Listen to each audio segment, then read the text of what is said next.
Llegó el alto al fuego en Irán. Las acciones y los bonos lo celebran a medida que los precios del petróleo y la energía se desploman. Sin embargo, los mercados están ignorando el peor escenario económico posible y a su vez el más probable.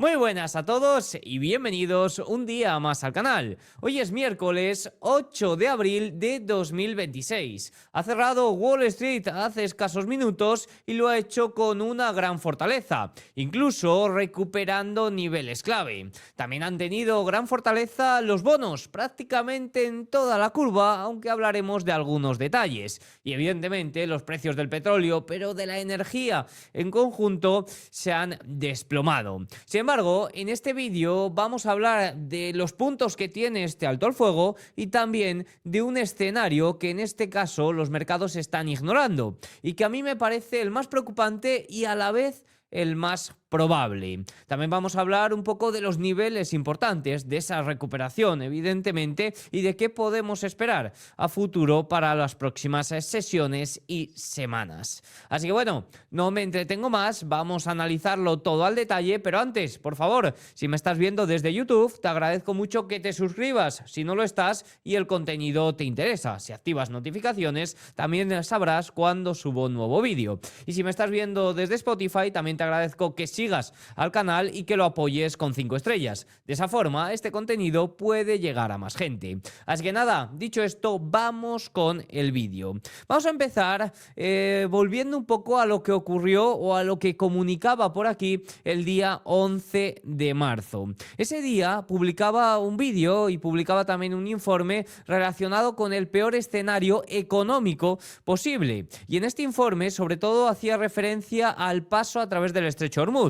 Hablaba de ese escenario en el que se pudiera lograr un alto al fuego dentro del conflicto, pero que siga habiendo ataques intermitentes al estrecho Hormuz, lo cual podría provocar su cierre, no de forma permanente, pero sí de forma puntual. Y es que hay que tener en cuenta cómo funciona el estrecho de Hormuz. Fíjense, la razón es que el control del tráfico marítimo en esta zona no depende únicamente de la existencia o no de una guerra formal, sino de la capacidad de diferentes actores para alterar la seguridad del paso.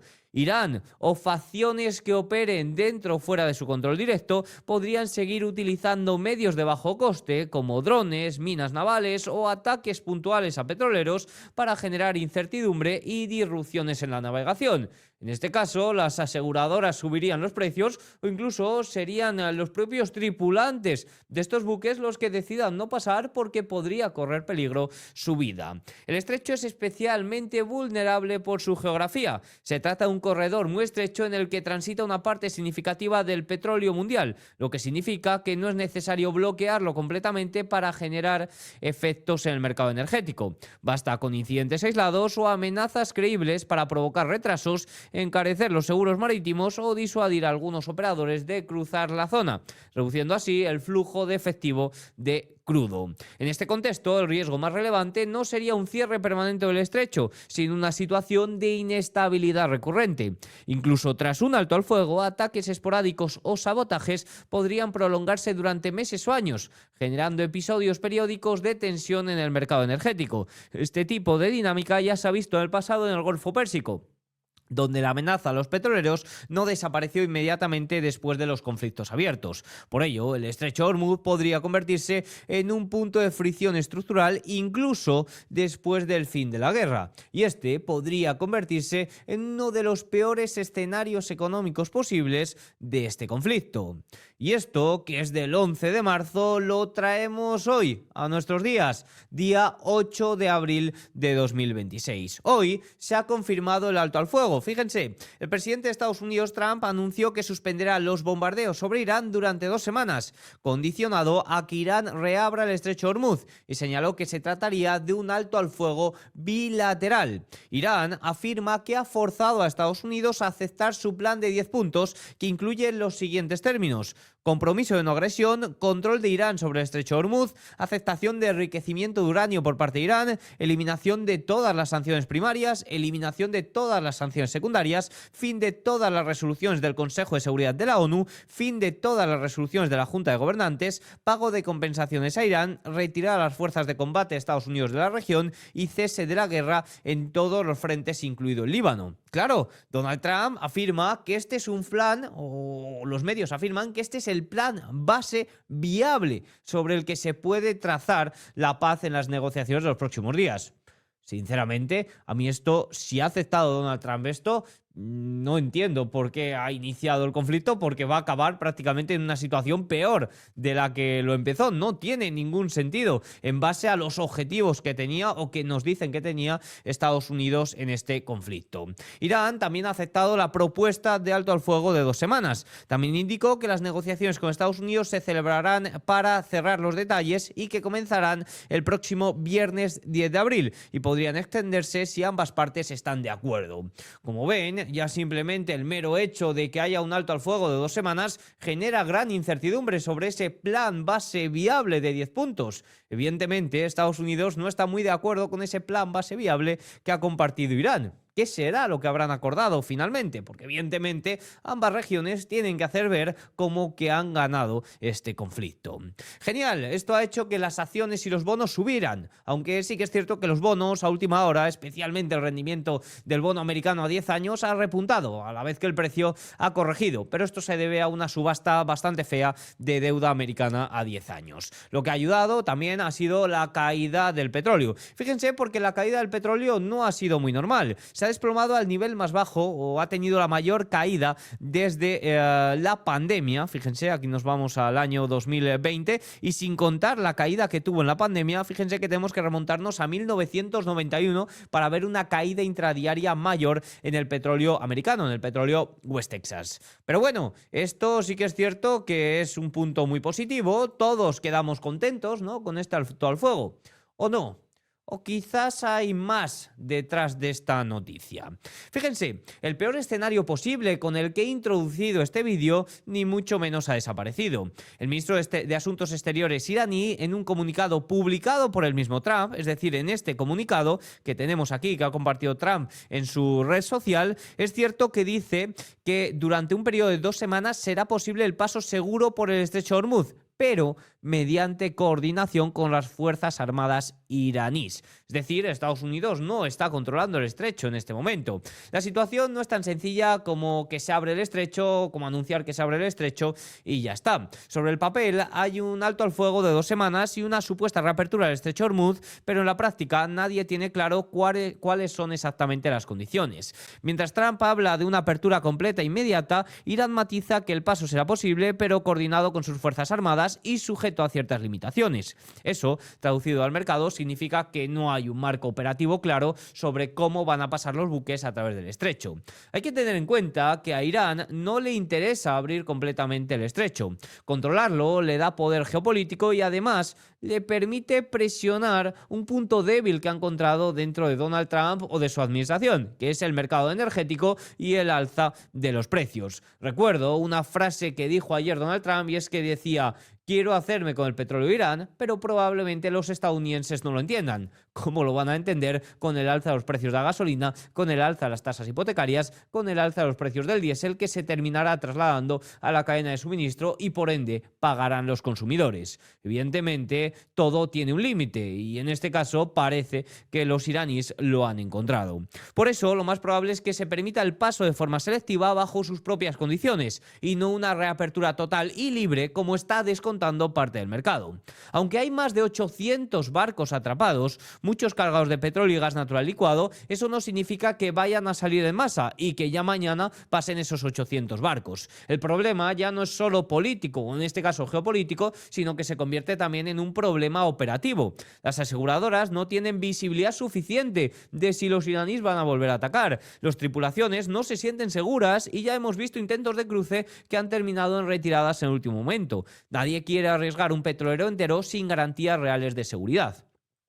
Uno de los verdaderos catalizadores para que este peor escenario económico posible no gane fuerza en las próximas sesiones sería si, por ejemplo, Estados Unidos entra activamente a escoltar barcos. Pero claro, esta es una medida que parece bastante compleja. Sí que se llegó a poner sobre la mesa en un momento de que cuando se lograra un alto al fuego se podría llevar a cabo, pero evidentemente es muy complejo. Un petrolero va muy, pero que muy despacio. ¿Cómo va a ser escoltado y cómo se va a evitar que sea atacado?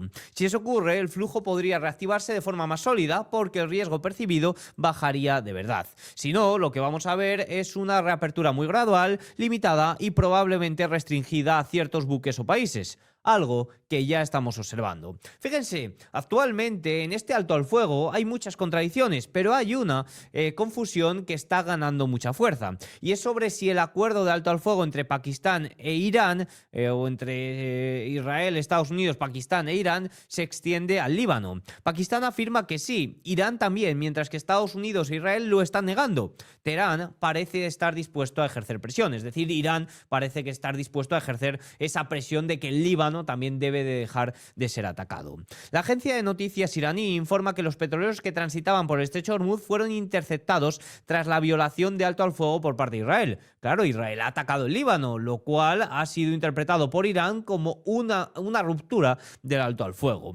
Irán ha expresado su acuerdo con Trump sobre la viabilidad del plan de alto al fuego de 10 puntos propuesto, pero al mismo tiempo ha emitido una declaración oficial a través del presidente del Parlamento quejándose de que ya se han violado 3 cláusulas clave, entre las que están los continuos ataques de Israel contra el Líbano, violación continua del espacio aéreo iraní por parte de Estados Unidos e Israel y el derecho de Irán a enriquecer uranio. Donald Trump ha respondido también a esta y a todas las tensiones que hay, diciendo que el país o la región que suministre armas a Irán será gravado inmediatamente con un arancel del 50%, sobre todo si cada uno de los bienes vendidos a Estados Unidos, y también ha dicho que numerosos acuerdos, listas y cartas están siendo enviados por personas que no tienen absolutamente nada que ver con la negociación.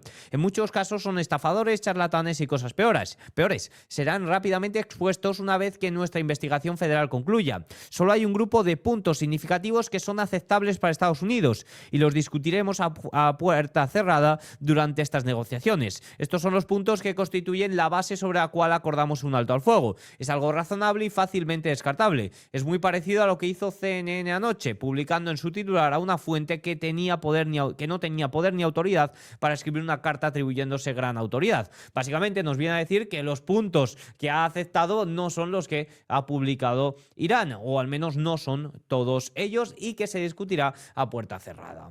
El caso, aquí la única conclusión que podemos sacar es que en tiempos de paz pasan unos 135 barcos diariamente a través del estrecho de Hormuz.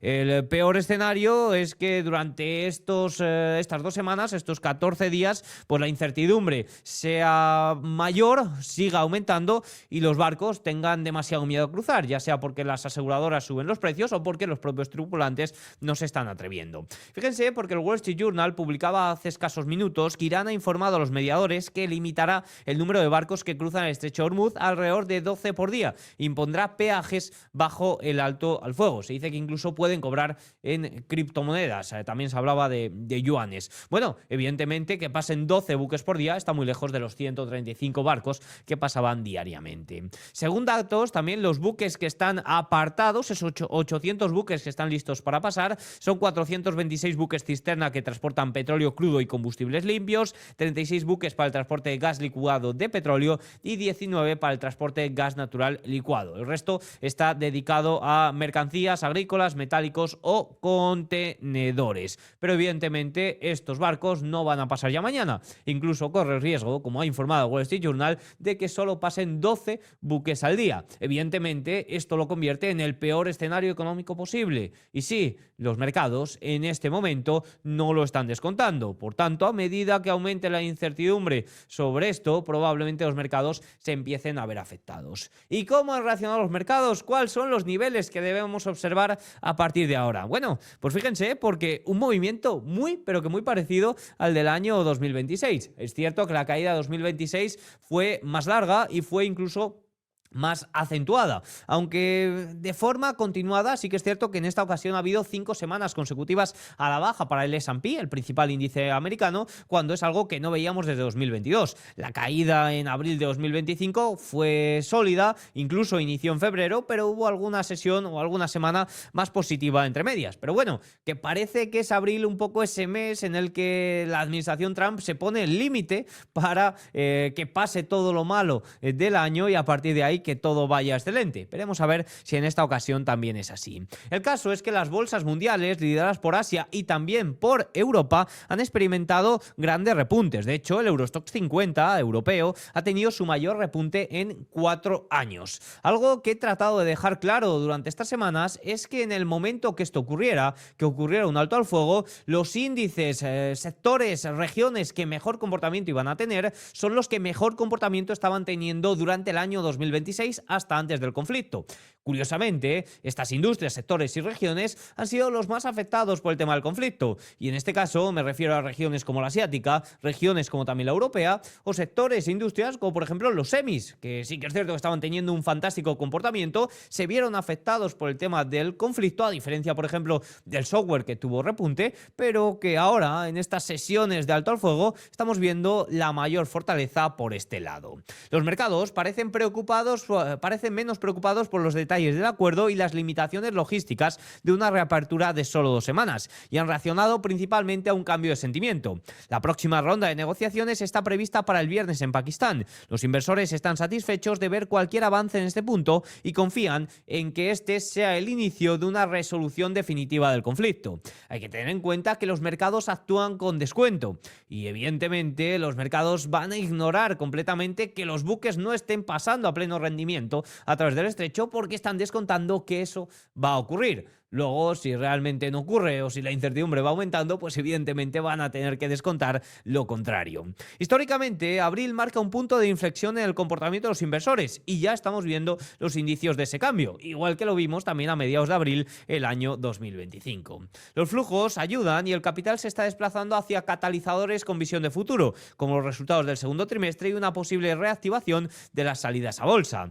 Históricamente, sí que es cierto que la estacionalidad ayuda en este mes de abril, aunque el año de elecciones intermedias en Estados Unidos suele ser un poco más débil, pero sobre todo la primera mitad de abril estacionalmente suele ser muy positiva y también está relacionado por algunos factores fiscales que ayudan al minorista o al inversor general. La volatilidad está empezando a mostrar una tendencia a la baja en todas las clases de activos. En particular, la volatilidad de los tipos de interés se redujo drásticamente al final de la semana pasada y evidentemente más con el alto al fuego. La volatilidad implícita en las acciones también ha disminuido y venía disminuyendo recientemente. Aunque se mantiene elevada, la volatilidad implícita del S&P 500 a un mes se sitúa en el percentil 86. Y la volatilidad energética también ha comenzado a aflojar. Esta normalización de la volatilidad entre diferentes activos es una señal importante que estamos observando de cerca, ya que una compresión sostenida de la volatilidad es un requisito previo para una reasignación de riesgos más amplia por el lado sistemático. Esto dice Citadel, nos viene a decir, en este caso haciendo referencia a esos fondos de control de volatilidad, que cuando la volatilidad cae, especialmente la realizada, sí que es cierto que estos fondos suelen llevar a cabo un posicionamiento más comprador, presiones compradoras. Las estrategias sistemáticas siguen estando infraexpuestas en relación con la mejora de las condiciones reales, lo que crea un potencial para flujos de compra incrementales a medida que los mercados se estabilizan. Es decir, hay margen para que entre fuerza compradora. Las correlaciones implícitas han aumentado y la dispersión de las acciones individuales se ha reducido, lo que refleja un cambio hacia una negociación basada en factores macroeconómicos. Hemos visto un auge de los volúmenes de los ETFs y también caída de los volúmenes de las acciones, ¿no? Se negociaban más estos instrumentos con el objetivo de protegerse. Por tanto, aquí también podemos ver un fuerte tirón, un fuerte empuje. La dispersión comenzó el año en niveles extremos, aproximadamente el percentil 99 en comparación con los últimos 30 años, antes de comprimirse bruscamente a medida que aumentaban las correlaciones durante la venta masiva por el conflicto de Irán, cayendo a mínimos cercanos de ciclo, aproximadamente percentil 12, en medio del inicio de las tensiones geopolíticas, y desde entonces se ha normalizado de nuevo hacia los promedios a largo plazo, percentil 58. A medida que las correlaciones se estabilicen, la dispersión volverá a aumentar, especialmente durante la temporada de resultados del segundo trimestre. Anticipamos que la dispersión por sectores y valores individuales podría seguir ofreciendo oportunidades, es decir, se trata de un mercado de acciones, no de una bolsa de valores. Aquí Citadel está haciendo un poco de bola de cristal y prediciendo que si el alto al fuego se mantiene, si las volatilidades siguen a la baja y el mercado encuentra algo de calma, donde realmente existen oportunidades son en sectores y en acciones, algo que ya veíamos previamente en 2026. El año 2026 no estaba siendo ni mucho menos el año de los grandes índices, estaba siendo el año de los sectores, las industrias o en este caso regiones fuera de Estados Unidos. El ánimo de los inversores sigue deprimido y ha retrocedido significativamente respecto a los máximos anteriores. Históricamente, este tipo de escenario de posicionamiento crea una configuración favorable para la convexidad alcista a medida que la exposición comienza a reconstruirse. Típico indicador de sentimiento contrario. El mercado ha pasado de un régimen de barras bajas, posicionamiento alto, a una configuración de barras altas, posicionamiento bajo, caracterizada por una alta exposición bruta y una baja exposición neta. Al mismo tiempo, las expectativas siguen siendo sólidas y se prevé un crecimiento de los beneficios de 2 dígitos durante el resto del año. Básicamente, ¿qué nos viene a decir Citadel? En este caso, Rapner, uno de los analistas que más me gustan y que antes estaba como operador en Goldman, dice: si bien el panorama técnico no se ha recuperado por completo, la situación es asimétrica al alza, sobre todo a medida que la volatilidad disminuye y los mercados comienzan a volver a centrarse en los fundamentos de cara a resultados del segundo trimestre. Nos viene a decir básicamente que seguimos un poco esa tendencia de 2026, que si hay oportunidades en algún sitio está por el lado de los sectores, industrias, acciones y no tanto por el lado del índice general, algo que sinceramente comparto y que he compartido en estos vídeos durante prácticamente los últimos meses, y es un poco basado en ese ciclo de liquidez más restrictiva y que afecta especialmente a esos activos más sensibles, y aquí pues sí que entra más los 7 magníficos, incluso compañías más software, ciberseguridad, incluso sector tecnológico en conjunto, aunque ahí sí que es cierto que estamos viendo fortaleza por al lado de algunas industrias, como por ejemplo los semis. Fíjense que los semis el día de hoy han saltado un 6,51%, marcando un nuevo máximo histórico, a medida que en un día un poco de euforia como ha sido hoy por el alto al fuego, fíjense que la industria del software ha cerrado en negativo, al igual que la ciberseguridad, que solo ha subido un 0,42%, cuando telecomunicaciones, semis, que por ejemplo era el ejemplo claro un poco de estos movimientos que veníamos viendo en el año 2026, ha saltado también un 2,26%, marcando un nuevo máximo histórico. Es decir, se ve claramente dentro del propio sector tecnológico, como los semis, las telecomunicaciones que lo venían haciendo bien, lo han hecho mejor el día del alto al fuego, a diferencia de ciberseguridad, software, que estaban muy débiles en 2026 y que actuaron un poco como refugio durante el conflicto. También hemos visto saltar al consumo básico un 1,87%, también hemos visto saltar a servicios de comunicación, sector financiero también ha tenido un salto considerable el día de hoy, igual que el sector salud, saltando un 2% a medida que la energía pues evidentemente se debilitaba. Ojo, porque dentro del sector energético sí que es cierto que las solares no se han visto tan impulsadas durante el conflicto y han tenido un salto también considerable el día de hoy, pero a partir de aquí pues veremos cómo se estabiliza la cosa. Parece que ya se ha ganado el dinero fácil o el dinero con la rápida subida del S&P, ¿no? El dinero por el alto al fuego ya está ganado. Deberíamos de empezar a pensar en una mayor estabilidad del índice a partir de ahora y en una disminución de la volatilidad, como ha comentado Citadel. El mercado evidentemente intentará dejar atrás el conflicto de Irán y ya se ha recuperado prácticamente 2/3 de la caída. Fíjense que el S&P ya vuelve a mirar un poco a esos máximos, sigue a mi gusto dentro de este rango lateral en el que estaba, pero fíjense que ya vuelve a mirar a esos máximos, incluso amenazando con romper la media de 250 sesiones. De momento parece suficiente, ya que se enfrenta a niveles importantes. Quiero dejar un comentario también de uno de los operadores de volatilidad que más seguimos por el canal, que es McElligott, que nos explica un poco lo que ve de la situación actual. Dice: Trump se vio obligado a arrodillarse ante Irán, pero también después de lo que podría haber sido un desastre total en todos los sentidos, con el rescate del piloto el fin de semana, acelerando la capitulación de su estrategia habitual de escalar para desescalar. Y este alto al fuego se convierte entonces en un mero ejercicio para ganar tiempo, especialmente a medida que el despliegue de tropas estadounidenses y barcos sigue en su rumbo, es decir, una prórroga para mantener su futura capacidad de decisión, que es el día, lo llama el día de la liberación de Trump, aranceles 101, ¿no? Que puede ocurrir algo parecido. Existe una certeza del 99% de que la gran mayoría de las demandas iraníes de 10 puntos son insostenibles tanto para Estados Unidos como para Israel a largo plazo. De ahí que estemos viendo estos focos de conflicto que he explicado en este vídeo. Por lo que el mercado va a querer más información sobre temas como el uranio y por supuesto los peajes del estrecho, que Donald Trump ha intentado evitar durante el día de hoy comentar. En términos de economía global, el impacto en el suministro de energía y petroquímica ya ha causado estragos. A pesar de una supuesta pausa de 2 semanas, las realidades logísticas y los cuellos de botella simplemente no pueden solucionar las diferencias físicas, ya que los inventarios se agotan y los flujos y las brechas en los buques cisterna siguen gravemente interrumpidos, especialmente con las realidades de fuerza mayor en la región del Golfo. Y es por eso que China, costos adicionales a través de las cosas, como las primas de guerra, de los costes de seguro persisten. Y es por eso que China amenazó a Irán para que presionara en el último momento a aceptar el alto al fuego mediado por Pakistán. New York Times citando a 3 fuentes iraníes, con Teherán sentándose a la mesa a riesgo de perder el apoyo chino porque estaba sufriendo. Nos viene a decir que China ha tenido un papel fundamental dentro de este alto al fuego, ya que se estaba viendo perjudicado evidentemente por el flujo energético que pasa a través del estrecho de Hormuz. Y como ya he afirmado en mi humilde opinión, dice McElligott, esta aventura iraní de Trump siempre tuvo como objetivo principal señalar el juego a largo plazo de desconexión del mundo de China a través del dolor económico y la coerción. Habla un poco de que la realidad o la motivación última de este conflicto de Irán es sobre todo la relación con China. En cuanto a niveles más importantes, pues fíjense que el S&P ha cerrado cerquita a los 6.800 puntos. A priori parece que ese nivel ahora se ha convertido en el más importante.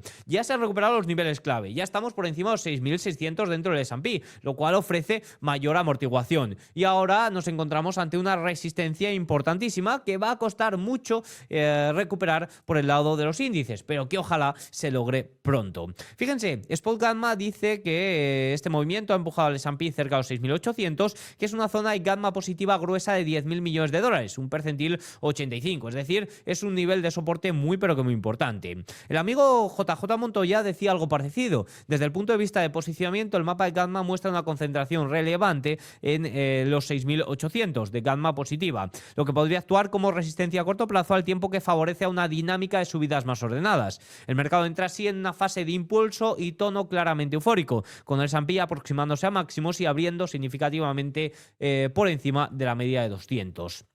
Y cerrando también por encima de la media de 200. No obstante, es probable que parte de los inversores mantenga coberturas hasta la publicación de datos de inflación del viernes. En caso de que estos no se sitúen en línea con lo esperado, sí que es cierto que se podrían deshacer muchas coberturas, lo cual podría ayudar para romper esos niveles. Recuerden que los datos de inflación del viernes son importantísimos. Son los datos correspondientes al mes de marzo y se va a empezar a ver el impacto del conflicto de Irán en los precios. Por tanto, si vemos saltos por el lado de los servicios, aunque es pronto para ello, quizás ahí es donde puede estar el mayor riesgo, ya que los bienes está claro que van a saltar. Por tanto, en cuanto a niveles, se han recuperado 6.600, muy bien, eso ahora mismo debería actuar como el principal soporte, 6.700 también, y por arriba de los 6.800 es una resistencia importante. Estamos ya en un terreno de gamma positiva, se puede recuperar aún más por el lado de los 6.800 y esto sí que es cierto que hace que el mercado entre en un terreno un poquito más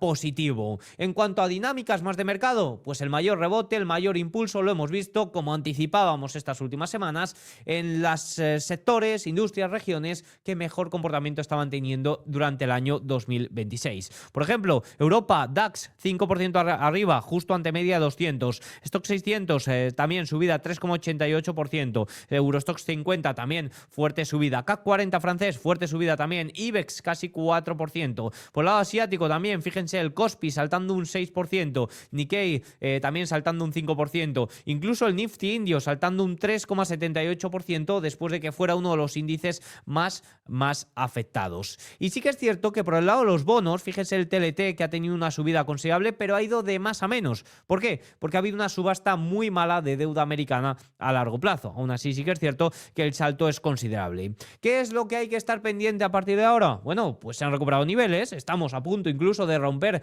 niveles más importantes, pero hay que estar pendientes de Hormuz, del paso de buques a través del estrecho. Eso es realmente lo que importa a los mercados. En este momento están descontando que el acuerdo de paz va a incluir eso y que todo va a volver a la normalidad. Pero a medida que no llegue la normalidad, sí que es cierto que eso es un conflicto que puede ir acentuándose, que puede ir aumentando la incertidumbre y que se puede ir trasladando a los mercados. Unos mercados que, si hacemos referencia a los estadounidenses, ni mucho menos están en una fase de expansión, ni mucho menos están en una fase de tanta fortaleza como sí que vemos en otras regiones o en industrias y sectores concretos. La tendencia del año 2026 ya vemos que sigue siendo bastante debilitada y de momento esa tendencia de fondo no ha cambiado. Por último, para mañana conoceremos datos de Producto Interior Bruto final correspondiente al cuarto trimestre. Se espera un dato muy débil después de unas primeras estimaciones, sobre todo la primera muy sólida. Se espera un crecimiento de tan solo un 0,7%. Y también conoceremos deflactor de los datos de inflación, pero no el correspondiente a marzo, el correspondiente a febrero, que viene un poco retrasado, ya que todavía estamos pagando un poco los estragos de aquel cierre del gobierno de finales del año 2025. Así que nada, tienen todos los datos. Espero que les haya gustado el vídeo. Si es así, hacedme saber con un like, un comentario y nos vemos mañana. Chao.